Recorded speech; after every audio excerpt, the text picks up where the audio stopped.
योजना की, उसके लिए सरकार क्या योजना ले रही है? और अगर इसके साथ जुड़ा हुआ एक और सवाल है कि जो कौशल विकास निगम है उसको लेकर भी लगातार विपक्ष आरोप लगाता है कि जो उसके अंदर भर्तियां हो रही हैं उसमें पारदर्शिता नहीं बरती जा रही, और आरक्षण को लेकर भी जो उसका रूल है उसको भी प्रॉपर फॉलो नहीं किया जा रहा। इस पर क्या कहना चाहेंगे सर आप?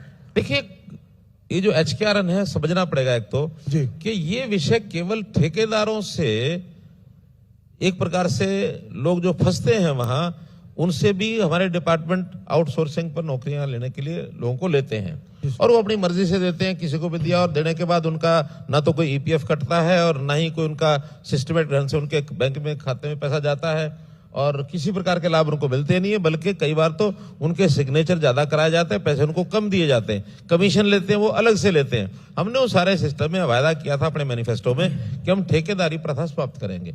हमने ठेकेदारी प्रथा समाप्त करने के लिए HKRN बनाया।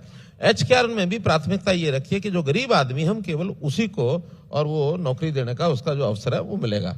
हम किसी भी अच्छे परिवार वाले को चाहेंगे वो बाद में बेशक ले ले, पहले जिस परिवार की इनकम कम से कम है, अब इसके अंदर उसके हमने क्राइटेरिया रखा कि 1 लाख से नीचे इनकम वाले जो लोग हैं, जो हमने मुख्यमंत्री अंत्योदय परिवार उत्थान योजना ये जो बनाई है जिसमें उनको रोजगार दिलाते हैं, उसके हमने 50 नंबर दे दिए, और अगर उससे ऊपर है 180 तक है उसको 40 दे दिए, 180 के बाद 3 लाख तक है उसको 30 दे दिए, 3 से ऊपर है 20 दे दिए। तो स्वाभाविक है जो गरीब होगा सबसे पहले चयन उसका होगा।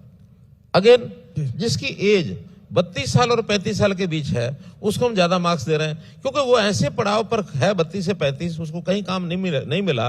वो अगर लेवल 1 की 15,000 रुपए की नौकरी उसको मिलती है HKRN में, तो पहले उसको दो, बल्कि हम उसको 20, 22, 25 साल वाले को प्राथमिकता नहीं देते हैं और 42 साल से ऊपर तो देते ही नहीं है। तो सबसे ज्यादा अंक जो दिए हैं वो उनको दिए हैं। फिर हमने उसमें एक क्राइटेरिया रखा है कि वो उसी जिले का अंदर है कि नहीं है जहां नौकरी उसको देनी है, 10 मास उसको रख दिए ताकि ये 15,000 रुपए लेकर के, और कोई काम तो पकड़ ले, दूर जाएगा वहां रहेगा 15,000 रुपए खत्म करके आ जाएगा। बल्कि आगे हम ये भी सोच रहे हैं, मैंने सुझाव दिया, इसको जिले की बजाय ब्लॉक लेवल का कर दो कि जिस ब्लॉक में काम हमको लेना है उस ब्लॉक में अगर वो आदमी रहने वाला है तो उसको मिले, ताकि रोजाना घर से आए और घर से जाके काम कर ले। और ये बहुत एकदम टेम्परेरी नौकरी है, HKRN नौकरी नहीं है ये तो। HKRN एक, जैसे हमने युवा सक्षम को एक हेल्प दी थी, उसमें 100 घंटे काम के बदले हम उनको 6,000 रुपये अलग से देते हैं। ग्रेजुएट है तो 6,000 प्लस 3,000 उसका अनाउंस बता 9,000। अगर वो पोस्ट ग्रेजुएट है तो, ग्रेजुएट है तो उसको 7,500, और शायद +2 का भी ऐसा ही कुछ रेट। तो ऐसे अलग अलग रेट रख के हमने 100 घंटा युवा सक्षम स्कीम बनाई। इसी प्रकार से ये ठेकेदारी प्रथा ये टेम्परेरी होती है। इसके बाद भी हम उनको, अगला सिस्टम हमारा ये है कि हर एक HKRN को ये कहेंगे कि अपनी स्किलिंग कराओ, पढ़ाई करो, उसमें आगे कोई ना कोई परमानेंट नौकरी के लिए जा सकते हैं वो जाए, सेल्फ एम्प्लॉयमेंट जा सकते हैं वो जाए। HKRN is not a permanent solution.